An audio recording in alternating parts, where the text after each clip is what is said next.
Ben and I started off our night on a property where the landowner had seen hogs just a couple hours prior, but we didn't have any luck there as we were trying to beat the storms that were moving in from the west. In Carpe Sus, on another part of the property, the landowner had problems with hogs rooting up a field that we had not hunted previously. And so we've now moved around to check that field. And there are hogs in it.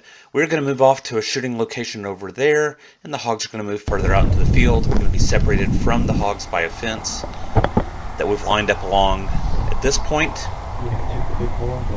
And so we're discussing the rules of engagement, where we're going to shoot, where we can't shoot, what hogs we want to shoot. While this is going on, this is the gear that I'm going to be using for the night. Ben's going to point out a problem that we are lined up square with the fence, but not square with the hogs. And if the hogs run back to the left, which is the direction they came from, Ben can't pan to the left, otherwise he'll be shooting through me. So I'm stepping back a couple feet right here so that we're better squared up with the hogs themselves and for when they run to the left. Now this is the gear that Ben's going to be using for the night. Our field of fire for this hunt is going to be anywhere within this field inside of the fence, but not off to the right where there are cattle Take the and one housing. on the far right. Okay. Shoot ready. You're ready. 3, 2, 1.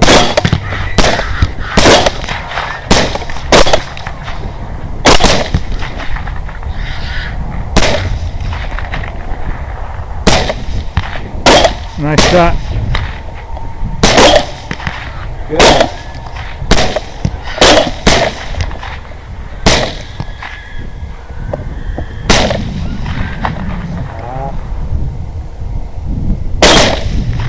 Nice.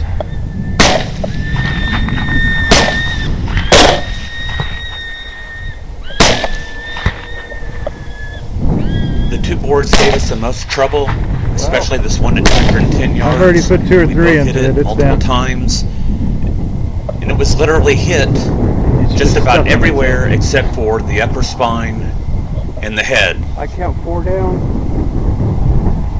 Yep, 4 and He's still 1. alive. Hit him again. All right, here we go.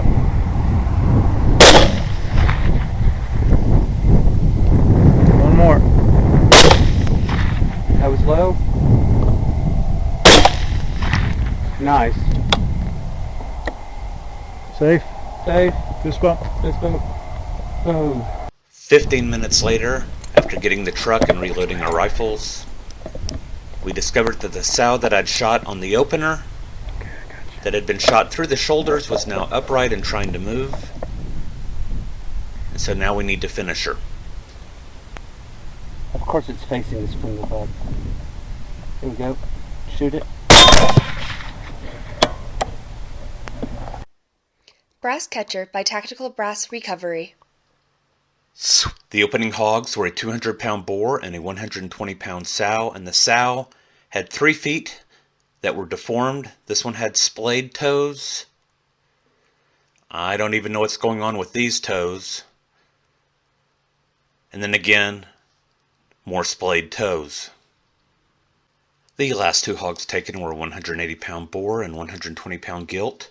Both the gilt and sow were not pregnant, and we were able to determine that by using this brand new Odin Wolf W3 outdoor knife, where we were able to examine the uterus and see that the hogs were not pregnant.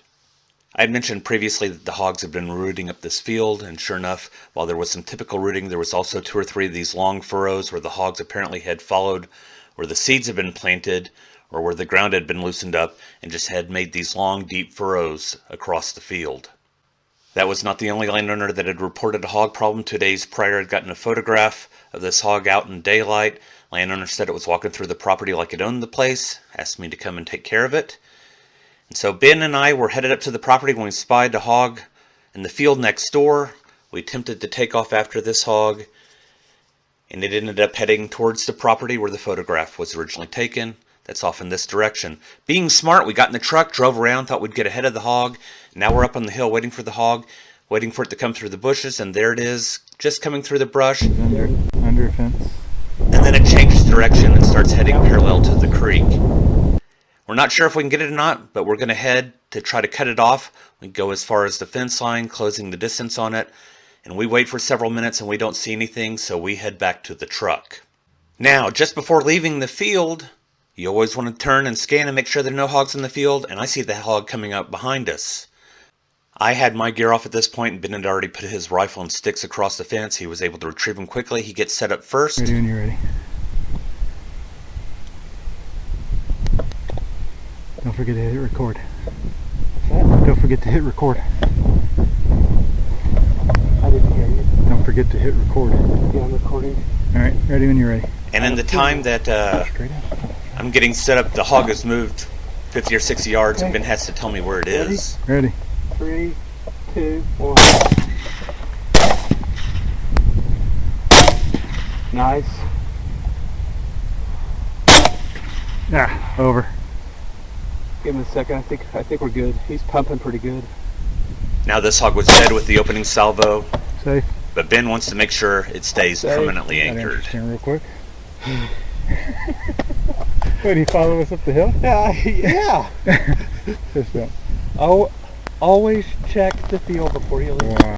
The hog turned out to be a 145-pound boar. Now I don't know that this is the hog that was on camera from 2 days prior, but it's about the right size, and it's a black hog, and if it's not the same one, then it's a close match.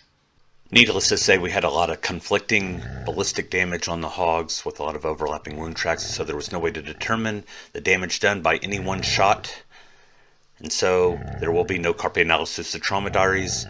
I can say this for the Druid Hill Armory Hornady CX 120 grain bullets. I fired 3 of them. All 3 were pass-throughs. All 3 of them were lethal shots, but the openers were not immediately lethal shots. Ready. Ready.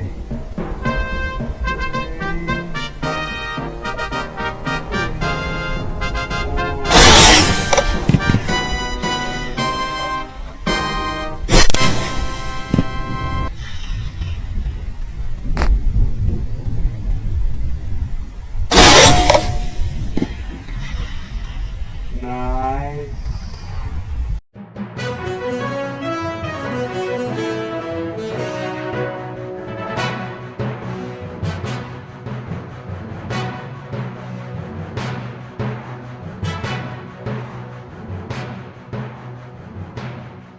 Carpe sus, my friends.